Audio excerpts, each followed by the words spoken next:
if there was an opportunity to win a game today, it's which opportunity do you want to look back and we can sit and dwell on it, and I'll talk about it here because, like Quentin said before we started, plenty of opportunities in the first half, plenty of opportunities in the second half. Players dropping the ball quite literally, punt returns, not catching, easy passes that are uncovered. And honestly, just a little bit of everything that we did not want to see. And ultimately, you lose the game by 5 points. But Q, I'm not even going to ask you how you're doing because I know how we're doing, and that's not well. But like, where are you at with this game? Like, where do you want to go? Where do you want to start? Because I could look at it in so many different angles, but I'll let you take the torch on this one. There are two thoughts that I'm just stuck between. I can't decide. Like, part of me is sitting here saying, like, being reasonable and saying, like, you had your chances early and you didn't capitalize on them and it came back to bite you. Justin missed like the first touchdown. He had Komet. He was trying to throw low, which makes sense, but he goes too low with it. He just messed that up. That one didn't upset me that much because, like, it just happens. It's not like his read was wrong. It's not like it was the easiest play ever. He just threw it too low. And then he misses Griffin in the end zone on the right, and that one hurt. That one hurt a lot because it was just so wide open.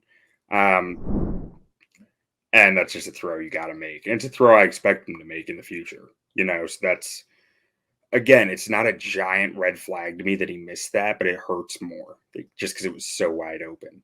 And then there's another part of me, just like the emotional side inside of me screaming, get this guy some help, because he threw 2 touchdown passes on the final 2 plays and neither one was a touchdown. He took you, what was that? 70 yards in a minute, and then throws 2 touchdown passes, throws one, doesn't get the flag for PI that probably should have been called. That's fine. Ball still hit Dante Pettis' hands, both hands, not like almost in reach hit his hands, hit his palms, and doesn't come down with it. Now I know there was contact, but you're a professional receiver. Catch that ball. It hits both your palms. Second, and I mean, I'm very emotional right now, and I'm very like, I'm not trying to be out here roasting professionals at what they do. No, do it, bro. I'm upset. Yeah. And then he throws another one. High points for Mooney. Beautiful throw. Exactly where you want it. Like, all he has to do is catch that ball and it's a touchdown. Not bobble it, but catch it on the first try. And because he bobbled it, it's not a touchdown. And you know what, too? I didn't think about this. He needs to catch it with his hands. He let the ball come to him. Yeah. If you attack that ball, you have to come back to the ball almost on that route. Like, you literally have to curl in and come back to the ball and start running the route backwards to finish that off. Obviously not a million miles an hour because, as you saw, it didn't take much for him to be this fucking short of scoring a touchdown right there. But we're not talking about Randy Moss with Charles Tillman ripping the ball out of his hands.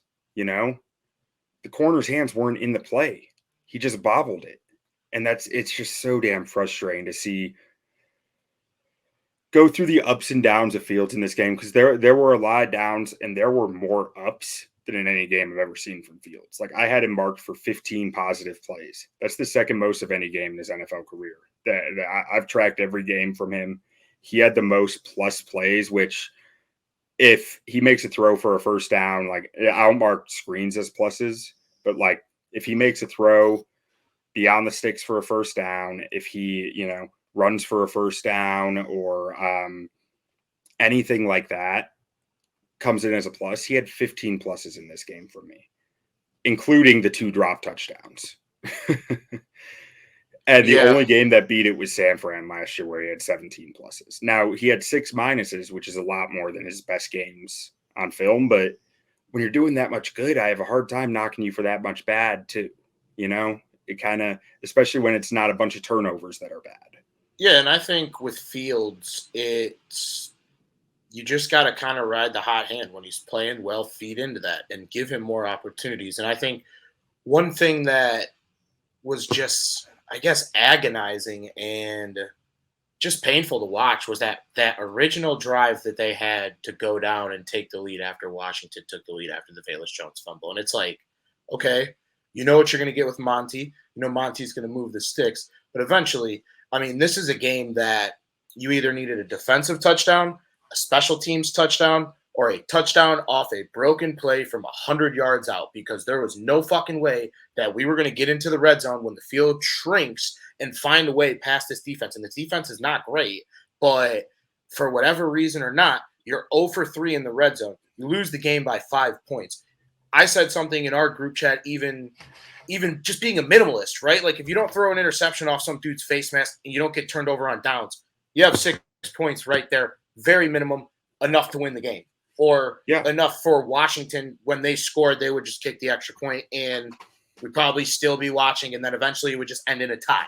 But instead, absolute chaos ensues. You get the stop that you need after Washington ran it down your throat with a guy that 3 months ago was in a hospital, like not playing football because he was shot, and he made us look like he Swiss cheesed us tonight. Like he absolutely, like, props to him. He had a touchdown. I think he had like 85, 90 yards. Carson Wentz, his hand was falling off his wrist in the second quarter.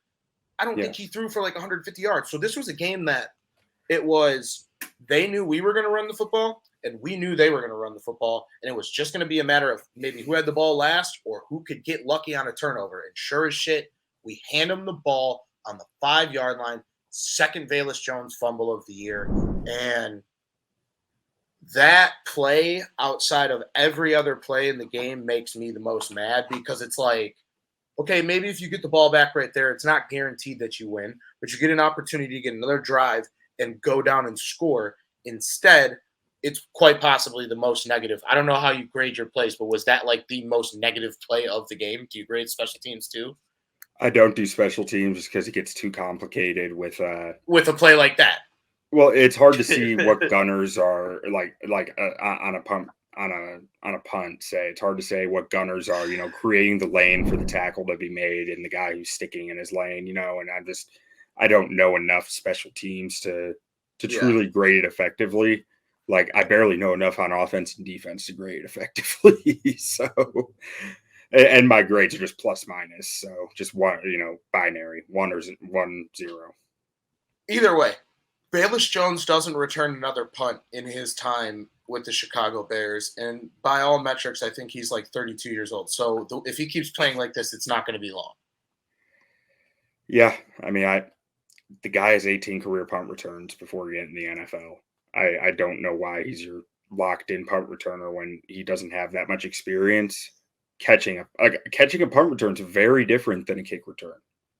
It's your eyes are up and down and up and down and up and down. Is the guy close enough to me? Should I fair catch this? Should I let it bounce? Like, do I have blockers set up? There's so much more thought process to a punt return than a kick return. So if you don't have enough experience doing it, on top of playing in the NFL, probably has a few more jitters than playing in the SEC. It's close, but it's probably a few more and just enough to start fumbling them. Let someone else do the punt returns. I mean, they're killing us right now. 2 out of the last 3 weeks, they have absolutely killed us.